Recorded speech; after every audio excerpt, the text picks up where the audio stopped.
I help individuals and organizations unlock creativity with design thinking. For me, Shadows of Wisdom is an iterative approach of moving forward while reflecting back. What do I mean by that? Is shadows are just like the approach of moving forward and looking back. There are two perspectives. If the sun is at the back, you will see your shadow ahead. If the sun is ahead, you will see your shadow at the back. And this is truly what innovation is all about. Before we move ahead and I delve deeper into the four-step approach of design thinking and innovation and how can it really change lives and change businesses, I would want to first ask all of you a question and I would want to have a raise of hands on that. How many of you have discovered your flow? And by flow, what do I mean? Is a zone, is a purpose, is an activity where you lose the track of time, where you lose and you are at your best. Can I have a raise of hands? Interesting, amazing. Today's journey, in today's conversation, I would want to help you out to understand why flow is important, why purpose is important, and why do you really need to get into that zone. In 2008, I stepped into a B school with a failed startup behind me. And you all know which B school am I talking about. IMI New Delhi.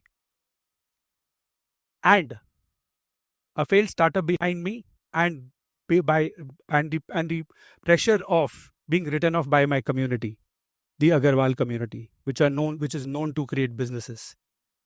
The plan was to pass out and start again. However, this was 2008. The startup ecosystem of India was not that vibrant then. I ultimately chose employment. That was the only route and only way that I could have moved ahead. And I moved into employment and started working with a corporate. 1.5 years into the corporate journey, I still remember this was a Saturday. I was in office, sitting alone. And a thought hit me. The thought was, there was a word that I used to hear a lot in the corporate world, and the word was headcount. Headcount at that point of time normally referred to people who are joining the workforce. And the thought was, am I also a headcount? Or would I be known for something? And the journey of discovery started.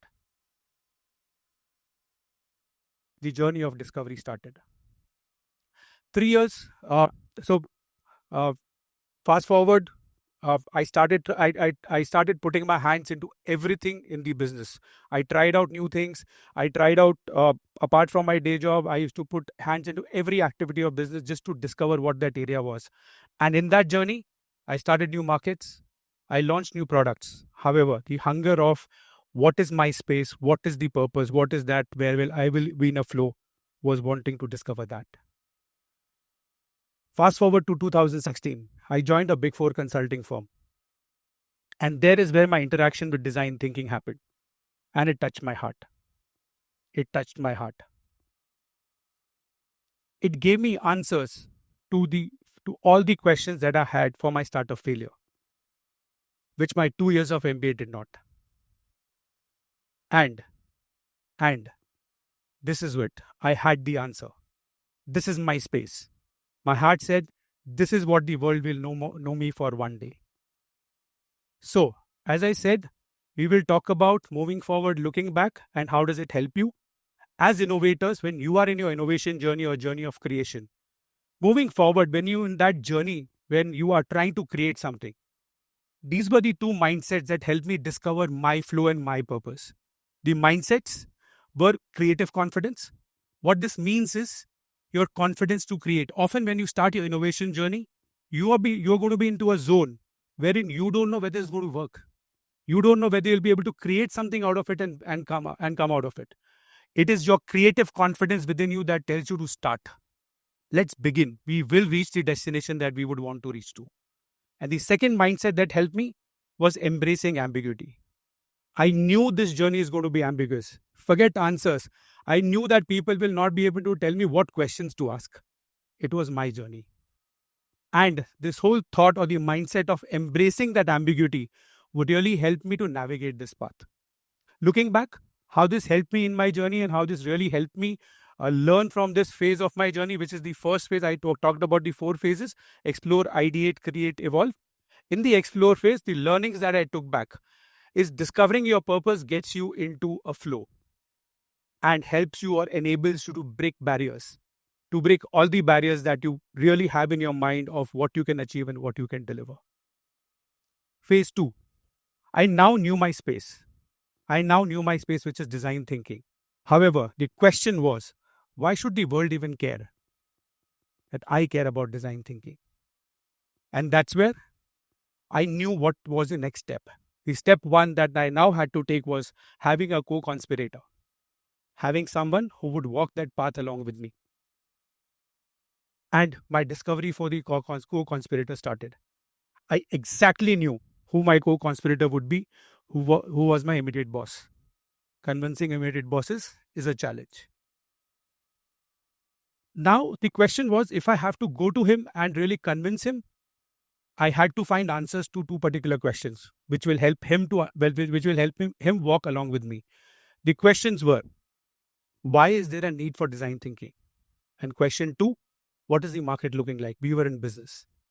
I started finding answers to those questions. A month in the journey of trying to spot these answers, I had some data. I went to him and with a lot of conviction and some data, pitched my idea of launching a design thinking practice within a Big Four to him. He immediately agreed. And I had my first co-conspirator. In the second phase of the journey, which is ideate, wherein you really look out for what solution, what idea, what innovation do you want to create. When I was in that stage, when I was in that journey, actually attempting to take that, the mindsets that really helped me, and that's what I want you to focus on and try and take back from here, were twofold: collaboration and optimism. I wanted to collaborate. I was not in a zone where I wanted to hide and do things. I wanted to open it up for everyone and try and find a co-conspirator.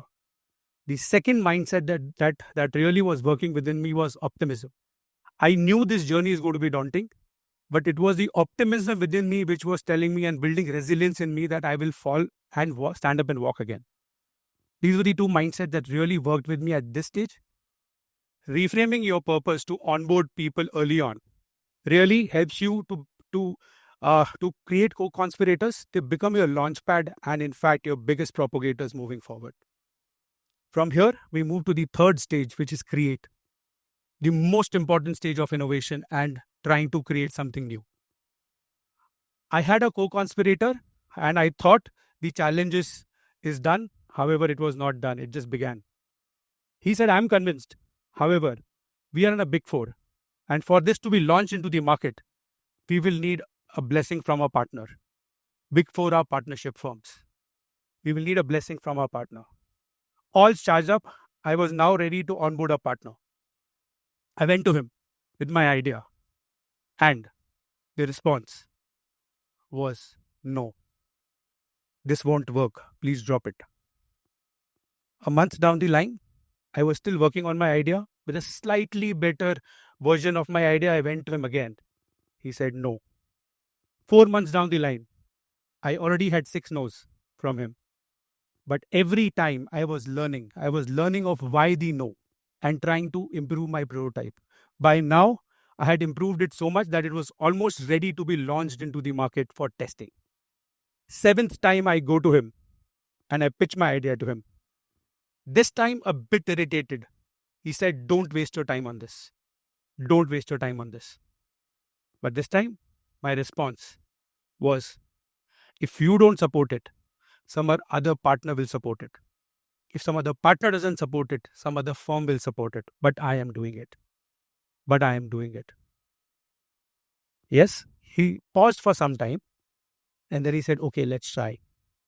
The second yes, after 7 no's. Now, the next level started. He said, fine, I am now convinced, but to launch this, we will need an HOF approval. HOF is the head of function. He said, you promise me, you get me time, and I promise you today that if he says no, I will never come back to you with this idea to irritate you anymore. He said, I have an idea. I have an idea. But you will have to gate crash. Are you ready to gate crash? I said, I'm fine. The idea he shared with me was there's an all India partners meet happening in Renaissance Mumbai where 300 plus partners are going to be there. Okay, I can't call you or I can't invite you formally. Can you gate crash into it and reach there by 8 p.m.? I'll get you time. I reached there at 7 p.m. I was waiting at the reception for my turn to come. 7:30, the meeting got over and all of them came out. The gala dinner was just about to start. And my partner called me. There were 7 partners standing there. And my partner called me. And he introduced me to the HOF. He introduced me to the HOF saying he's Ajay Agrawal. He's really passionate about design thinking and he wants to launch a business. The HOF looked me top to bottom and said, Ajay, sometimes business and passion does not work together. Drop it. Drop it. I felt insulted. I felt insulted in front of 7 partners after working for 8 months, trying to launch a business. I felt insulted. The drive towards me following my passion and launching a business was so strong that I had to give him a rebuttal. And mind you, he was 4 notches above me. He was 4 notches above me in the hierarchy, at least 4 notches. I had to give him a rebuttal. I turned back and I said, you don't trust me, it is fine. You don't trust my idea, it is fine.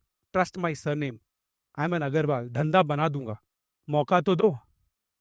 Mauka to do.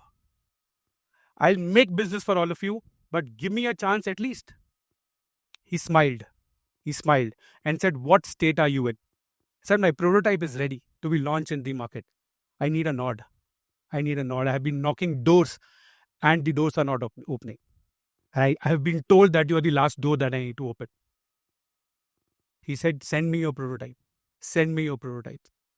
I went home, 11 in the night. I emailed my prototype to him, a snapshot of it.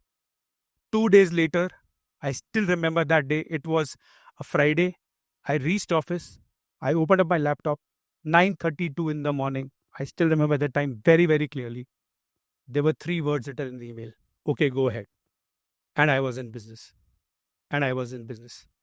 At this stage, when I was in that zone, when I was in the stage of actually creating, actually innovating, the mindsets that really helped me, and these are the mindsets that will help you as well, whenever you get into the journey of creating businesses, processes, anything you create, the mindset that really helped me was being action biased. What do I mean by action biased? A lot of times when we start thinking, when we think, we just think. We don't get into action. We have to get into action and create shapes. We have to get into action and make things tangible. It's only then people will start trusting you. It's only then people will start seeing value in you. And the second one, that was being experimental. I was okay to fail. I was okay to try out. I was okay to look at new ways. I was okay to even drop down my idea and try the next version. This is what really helped me in the stage of create when I was trying to look at what should I be really launching into the market. And looking back, how did this really help me? Was prototyping not only helps you build trust. It not only helps you learn, but also helps you build trust into people. That was the learning that I had when I now look back. And today that is something that I follow in every piece of the work that I do, be it with myself or be it anyone else that I'm working with. With this comes the last and the 4th stage of innovation as a journey, which is evolve. Fast forward to 2019, we were in business. We were growing, we were profitable, everything was great. This was a Wednesday. I had taken break from office because I had back spasm and I was sleeping in the afternoon. I get a call from the EA of the Big 4 CEO saying that the CEO wants to meet you along with some of your team members. I lost my sleep because suddenly your CEO calling you, wherein he might not even know who I am in such a large ecosystem.